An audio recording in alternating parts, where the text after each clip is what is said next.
Welcome back to another episode of Julie Laughton Podcast. We're going to talk about smart budgeting, where to splurge, and where to save.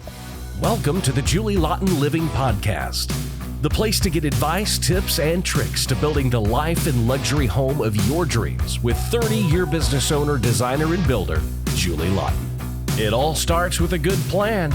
This is Julie Laughton Living.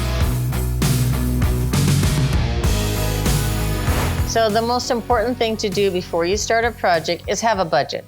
Now, if that budget isn't realistic, we're going to let you know, and we're going to tell you what you can and can't get for that budget. And the worst thing is for the client is to come up with more ideas later that change the scope and change the budget. That's a whole nother podcast. And it's nothing worse than the client coming in and adding to the scope, because then it blows the budget. So I just can't tell you enough that you need a budget, and you need to know what fits in that budget. And then when you work with professionals, they tell you. And then we talk about, okay, if this is the budget, what do you really want to do with this money? What's the biggest bang for buck? So the best thing you can do with your money is analyze, are you using the space to the best of its ability? It starts with the space planning. So what are we doing in this home? What are we doing? What do you really need it to do? And then once you get the space on, are we vaulting the ceilings? Are we changing the windows? Are we opening up the back of the house to the backyard? Because everything snowballs into something else, because at the end of the day, you want your money to be spent wisely so it looks like you did something productive with your home and you don't just do part of it. So I walk into a lot of jobs where they tell me they just remodeled and it's not even half done. Half the house is still outdated and dysfunctional. So it just cracks me up. I'm like, you spent what? And then you got this and all this is not done? I'm like, oh, it could go on and on. Anyway, the whole home should be addressed, first of all. And then you go look at your budget and whether you have to go in phases, but space planning, how are you using the home is number one. A lot of clients, they might be on a budget that doesn't work for what they want. So we have to come up with a solution that says, okay, what are we doing that you can afford? Are we going to just do the kitchen? Are we going to do the kitchen, the living room, and 3 bathrooms? Are we going to do 2 bathrooms? So we have to look at that. And in my case, I never cut quality. So I only do a certain quality of cabinet. I only do a certain quality of drywall. I only do a certain quality of flooring. I don't do vinyl. I'm sorry. And I don't do melamine or, IKEA. I don't. I don't do Home Depot cabinets. I don't. So I can't cut the budget that way, but we cut it with the scope, because you want quality. If you start cutting quality, then your remodel doesn't last. And in 5 to 7 years, things are falling apart. So I can't help you with getting something you can't afford by cutting quality. So that's something to be very careful about, because you won't be happy at the end of the day. So with all my clients, I tell them exactly what it costs, typically in their neighborhood, in their city, in their location, for what they want to do. I tell them a price based on a per square foot average of what they're doing. Are we doing interior remodel only? Are we moving any walls? Are we changing any doors and windows? Are we redoing the outside finishes, stucco siding? Are we changing the roof? There's different prices for all that. And all those prices start way low, and then they build up to, we're building a new house. And then there's that price. There's a ground up new construction, can be identical to a full scale remodel down to the studs. Okay, so the prices eventually meet. So it's partial remodel, interior only, don't move any walls, don't change any doors, any windows. That's one price. And then you get construction price for a brand new home. Most of my remodels at the end of the day are closer to the new construction price, but we don't do new foundation if we're not adding on, but it's full scale remodels, like you're taking everything off, outside, inside. So, but I have all the numbers and I tell every single client what those prices are day one. And that prevents surprises. So if there's any doubt in their mind, oh my God, I can't do that, we know that day one. So it's, I've done that for 35 years. I always tell the price day one. So all of my projects, I don't want to pat myself on the back, but I do quality, right? I do solid wood cabinets. I do, level 5 drywall or Venetian plasters, and then all the wood products on the floor. All the wood products on the floor. I had a cake pop before this. All the wood products on the floor are solid wood or engineered wood. Again, no vinyl or whatnot, and no melamine, and no formica and all that. So every single job I've ever done for 35 years, I've never gotten a call back on quality. But there is wear and tear issues because we use the lifetime hinges on the cabinets, the lifetime glides. It's solid wood.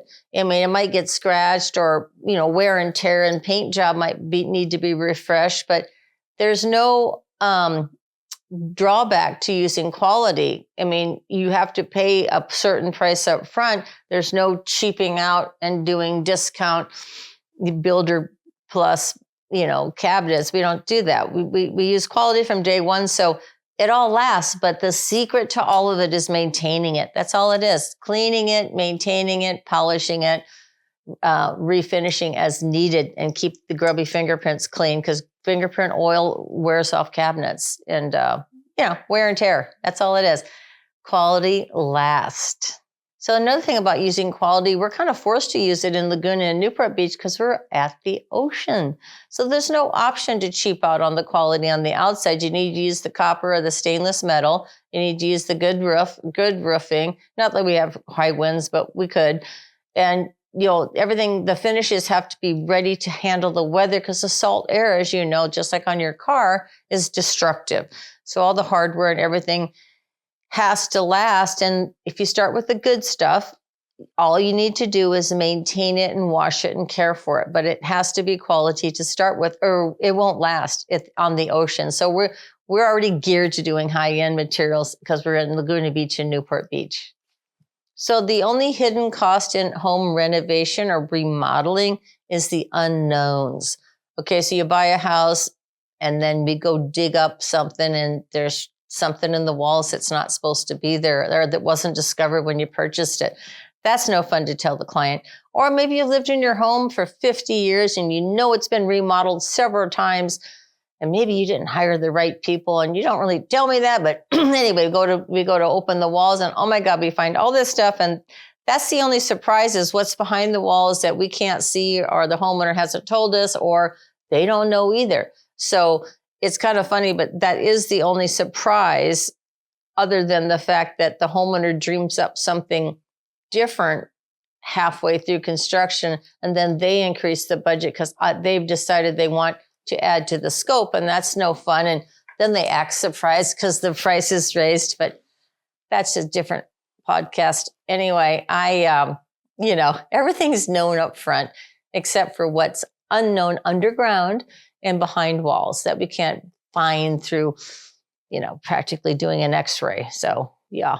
So I've had clients that have had me design a $100,000 kitchen to a $5 million house. And it's funny what happens to the budget with certain clients, because they want things that they technically can't afford, but there are ways to get things that are beautiful that don't cost. I mean, I have clients that want infinity pools on the edge of a cliff.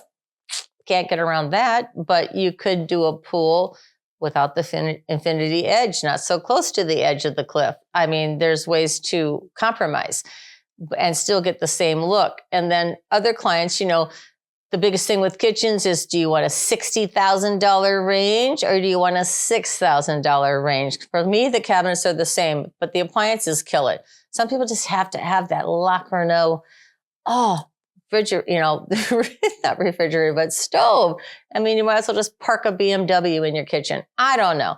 It's a lot of money. So I love them, but the budget, it's funny what people want when they're on a budget. So we always discuss it in advance. So with me, I always discuss the money with the dreams at the same time. What do you want? What do you want to do? And immediately I throw out the numbers, because as a contractor, I know what it costs and I know the ballpark. And so I can go through a whole litany of options with them. Just say, don't worry, if that's what you want, there's options to do it this way. And if you insist on this way, great. But this is your options in case you really want to stay on your budget. So I always provide lots of options without going into total garbage cabinets. I mean, I have a limit where I'll go with quality. I don't go, builder quality or Home Depot or, IKEA, but there's always an option to things clients want, because we're there to make their dreams come true. And you can still get a great look no matter what's going on, with options on space planning. And it's amazing. Just doors and windows alone. The price range is insanely different from different brands. So anyway, it's lots of options always. Thank you again for joining me in another episode of Julie Laughton Podcast, where we talked about smart budgeting for your home remodel. It's very important to know your budget day one. And remember my motto, it all starts with a good plan. Also, don't forget to check out my website and my 7 simple steps and share it with your friends. It's the whole thing from conception to completion that we offer, and I offer as a one-stop shop. Thank you for joining us for this episode of Julie Laughton Living. For more information or to connect with Julie one-on-one, visit julielaughtonliving.com. And don't forget, it all starts with a good plan.